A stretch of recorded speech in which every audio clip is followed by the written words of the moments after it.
Hello friends, आज की class में आपका एक बार फिर से हार्दिक स्वागत है। तो मैं आज के लिए आपका टॉपिक लाया हूँ फार्मास्यूटिकल जूरिस का वेरियस एक्ट। कब कब कौन कौन से एक्ट पास हुए थे वो मैं आपको बताने जा रहा हूँ आज की क्लास में। कल की क्लास में मैंने आपको शेड्यूल के बारे में बताया था। तो स्टार्ट करते हैं फ्रेंड्स। तो पहला देखेंगे जैसे कि आता है हमारा ओपीएम एक्ट। ओपीएम एक्ट कब पास हुआ था? 1857 में, मतलब 1857 में हुआ था।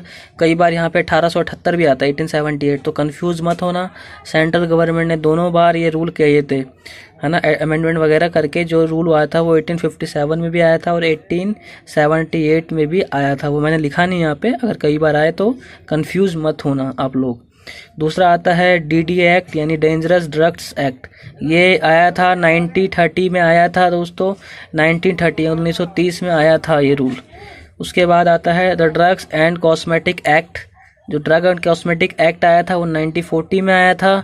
रूल्स जो आए थे 1945 में आया। तो दोस्तों कल मैंने आपको बताया था कि एक्ट में जो 2 शेड्यूल थे, रूल में 30 शेड्यूल थे।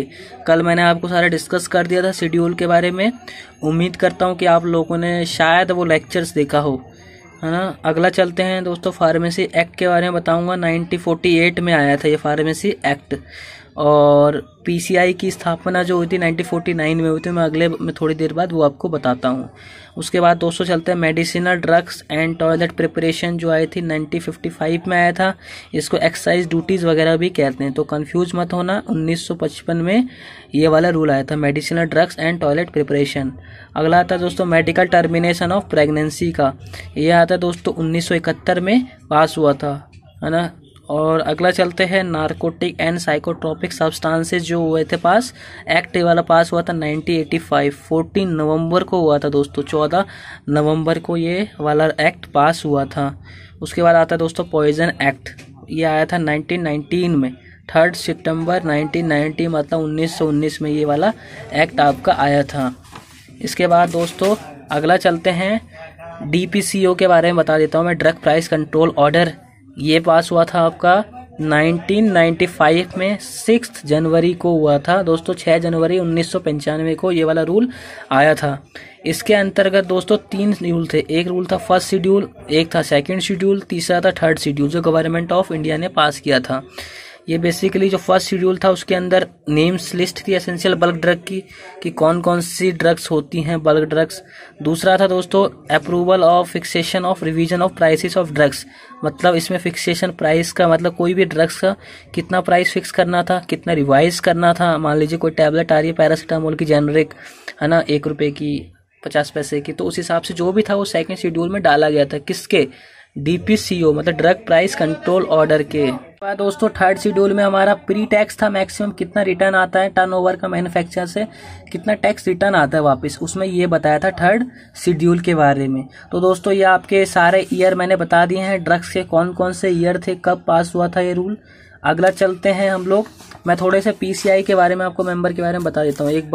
कई बार पूछा हुआ है पेपर में। तो जो members of pharmacy council of India के हैं, ये 1949 में आया था और हर 5 साल पे चेंज होता रहता है।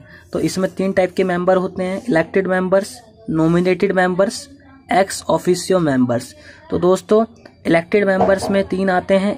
इसमें होते हैं 6 मेंबर्स होने चाहिए, एटलीस्ट टीचर होना चाहिए वह, चाहे वो फार्माकोग्नोलॉजी से हो, फार्माकोग्नोसी से हो, फार्मास्यूटिकल केमिस्ट्री से हो, और वो अफिलेटेड होना चाहिए यूनिवर्सिटी ग्रांट कमीशन यूजीसी से अप्रूव कॉलेज से पास होना चाहिए। उसके कितने मेंबर होते हैं? 6 मेंबर्स होते हैं। और अगला आता है दोस्तों 1 मेंबर होना चाहिए एमसीआई का, मतलब मेडिकल काउंसिल ऑफ इंडिया का होना चाहिए। और 1 मेंबर आना चाहिए दोस्तों स्टेट फार्मेसी काउंसिल, और वह रजिस्टर्ड फार्मासिस्ट होना चाहिए। और दूसरा आता है नॉमिनेटेड में आता है दोस्तों, इसमें 6 मेंबर्स होते हैं जो कि सेंट्रल गवर्नमेंट से होते हैं। इसमें 4 पर्सन इंक्लूड होते हैं 6 मेंबर्स में। या तो वो 4 पर्सन डिप्लोमा होने चाहिए या डिग्री होना चाहिए, और 1 रिप्रेजेंटेटिव होना चाहिए यूजीसी से प्लस एआईसीटी से, all India council of technical education. ये ऐसा बोर्ड होता है जो टेक्निकल एजुकेशन को मतलब एफिलिएशन प्रोवाइड करवाता है। 1 रजिस्टर्ड फार्मासिस्ट होनी चाहिए हर एक स्टेट से जो रिप्रेजेंट करता हो। दोस्तों फिर बात करते हैं एक्स ऑफिशियो मेंबर्स की। इसमें एक डायरेक्टर जनरल हेल्थ सर्विसेज का एक मेंबर होना चाहिए, director of central drug laboratory का एक मेंबर होना चाहिए और ड्रग कंट्रोल ऑफ इंडिया का एक मेंबर होना चाहिए। तो दोस्तों आज के सेशन में हम इतना ही रखेंगे, क्योंकि ये सेशन थोड़ा सा शॉर्ट है। पीसीआई मतलब मैंने इसमें मेनली एक्ट और ईयर के बारे में आपको बताया है। अगले सेशन में मैं आपको और भी चीज़ें बताता रहूँगा। तब तक के लिए हमारे साथ बने रहिए दोस्तों, और हम आज के लिए इतना ही रखेंगे। तब तक के लिए दोस्तों मैं आप सभी का एक बार फिर से धन्यवाद करता हूँ कि आपने हमारी वीडियो को अच्छे से देखा हो, है ना। और अभी तक सब्सक्राइब ना किया हो तो दोस्तों कर लीजिए, रिक्वेस्ट है आपसे। धन्यवाद।